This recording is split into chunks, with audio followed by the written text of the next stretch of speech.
As we all know, the signs of spring are all around us. This weather is one particular example.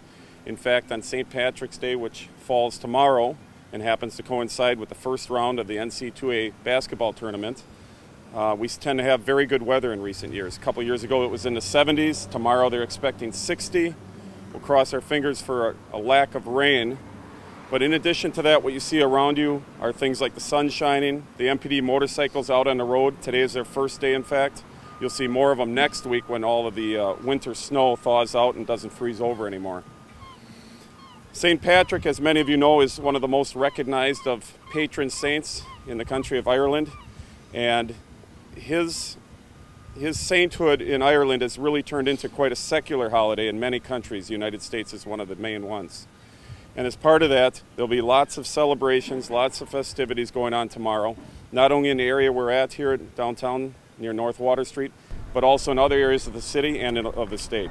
Tomorrow marks actually the second year since enhanced penalties and laws have gone into effect in the state of Wisconsin regarding impaired driving, i.e. drunken driving. So we hope that those laws have an effect on reducing the number of people who are getting behind the wheel after consuming an excess amounts of alcohol. Last year, 2 people died during vehicular crashes as a result of drinking on St. Patrick's Day. Fortunately, neither one of those was in the city of Milwaukee, but they did occur in the state of Wisconsin. Our desire is for all of our citizens, our visitors, all those who recreate in our city to have a safe holiday.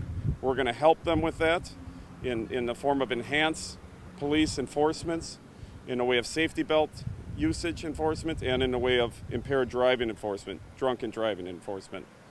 Our proof of our luck will be hopefully 0 deaths and 0 drunken driving arrests.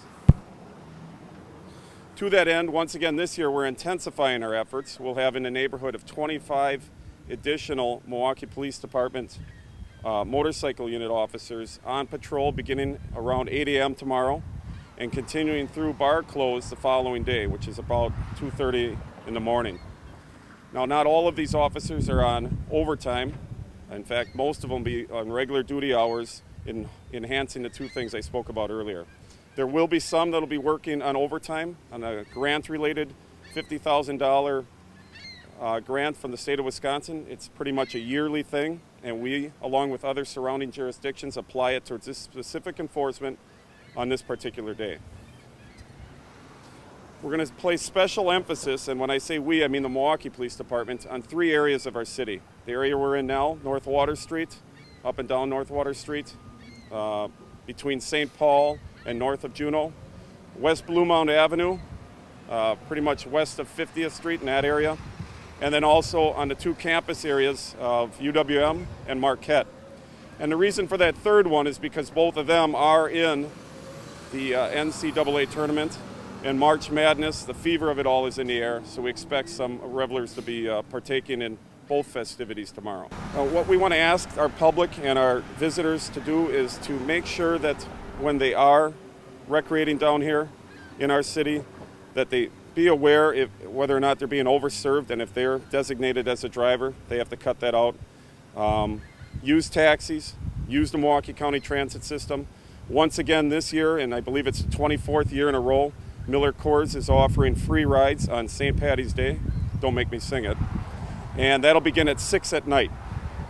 And in addition to that, we encourage everybody to use a friend or use a relative if indeed you allow yourself to be overserved.